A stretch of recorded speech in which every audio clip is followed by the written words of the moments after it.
네, 계속해서 우리가 한국교회 미래 이슈, 선교 보편성, 공공성, 총체성에 대한 흐름에서 여러분들과 마지막 강의를 진행하도록 하겠습니다. 하나님께서 하나 되게 하신 선교와 교회, 이 두 가지에 불리는 선교 역사에서 가장 큰 재앙으로 여겨져야 된다. 이것을 다시 하나 되게 해야 된다 라는 것이 레슬리 뉴비긴이라는 분이 주장한 그런 내용인데요. 레슬리 뉴비긴에 대해서는 여러분들이 좀 여러 가지 자료들을 한번 찾아보시면 좋겠습니다. 영국 분이에요.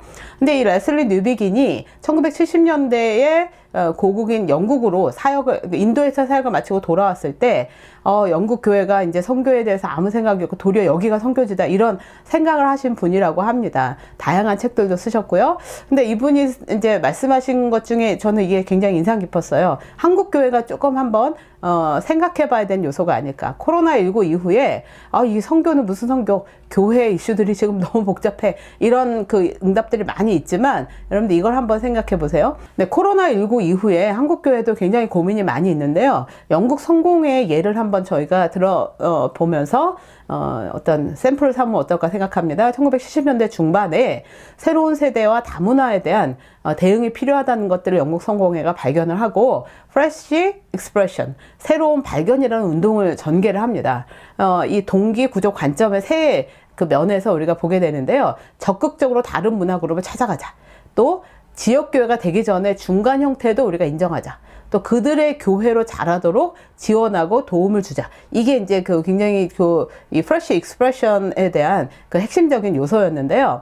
여기에 레슬리 뉴비긴이 거의 영향을 준 것 같습니다. 그래서 영국 성공회에 대한 이런 책이 2014년에 아마 나온 것 같은데요. 여기에 영국 성공회가 이렇게 얘기를 해요. 교회를 출발점으로 삼으라. 그러면 선교는 미궁에 빠질 것이다. 선교를 출발점으로 삼으라. 그러면 교회를 찾을 것이다. 교회가 코로나19 이후에 한국 교회가 굉장히 중요하게 한번 포커스를 둘 만한 멘트가 아닐까 하는 생각이 듭니다. 1970년대 그 일하고 약 40년 후에 결과를 보니까 2014년에 결과로 나왔습니다. 518개의 새로운 지역교회가 형성이 됐는데 이것은 영국 성공의 전체 교회 15% 정도고 전체 성도의 거의 10%에 육박하는 그러한 그 성장을 이뤘다는 거예요. 근데 이 새로운 교회의 구성원들을 보니까 비기독교인, 즉 전혀 그러니까 다문화에서 온 사람들을 의미하는 것 같습니다. 그리고 안 다니던 사람, 원래 영국 사람인데 교회는 안 다닙니다, 저는 기독교인이 아닙니다라는 정체성을 가지고 있었던 사람들이 한 35%, 원래 교회를 다녔던 사람들이 25%. 이런 통계를 봤을 때 상당히 한국 교회가 미래에 코로나19 이후에 어떤 방향을 또 생각해야 될지 다문화적 상황에서 또 선교라는 큰 그림 안에서 교회의 출발을 우리가 한번 샘플로 삼을 만한 그런 내용이 아닐까 하는 생각이 듭니다.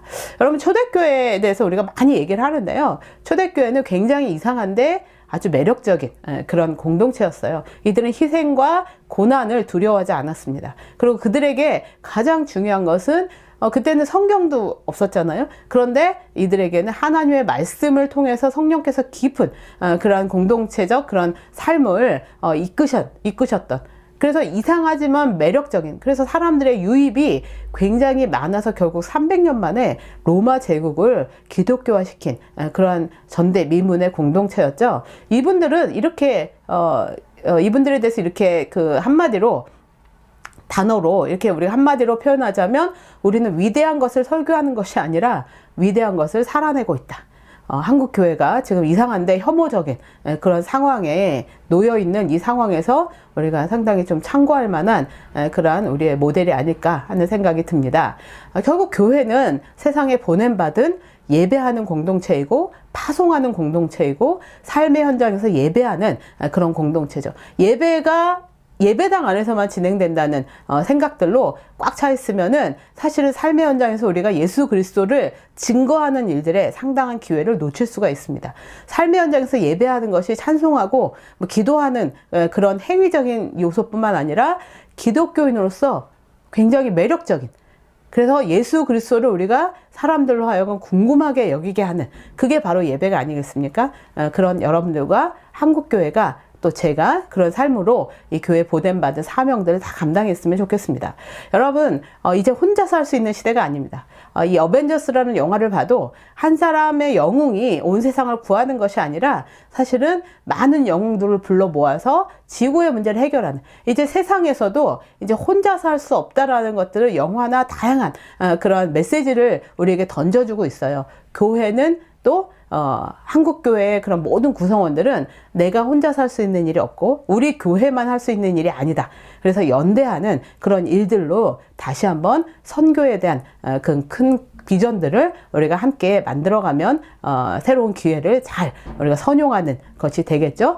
선교한국은 이런 그 연합과 헌신의 그런 운동체입니다. 그래서 한국교회 선교를 위해서, 미래 선교를 위해서 수원제 역할을 하고 있고요. 특별히 2021년 한국교회를 깨우고 선교한국도 깨어있기를 원하는 에 대한 주제를 가지고 우리가 하나님의 그 왕같은 제사장으로 또 하나님께서 택하신 그런 족속의 사명들을 감당하는 이 세상을 정말 세상의 아름다운 덕을 선포하게 하는 그런 과정에서 선교한국의 그런 2021년을 우리가 함께 섬기려고 합니다. 연합과 섬김의 선교한국은 베드로전서 2장 9절 말씀, 너희는 택하신 족속이요 왕같은 제사장들이요 거룩한 나라요 그의 소유가 된 백성이다.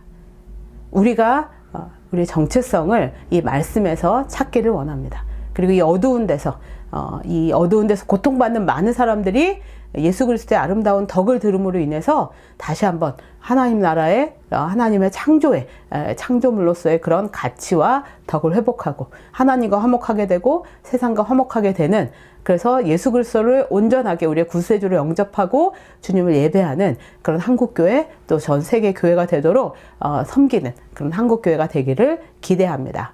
이상으로 제가 오늘 준비한 한국교회 세계 선교 미래 이슈로 강의를 마치도록 하겠습니다. 감사합니다.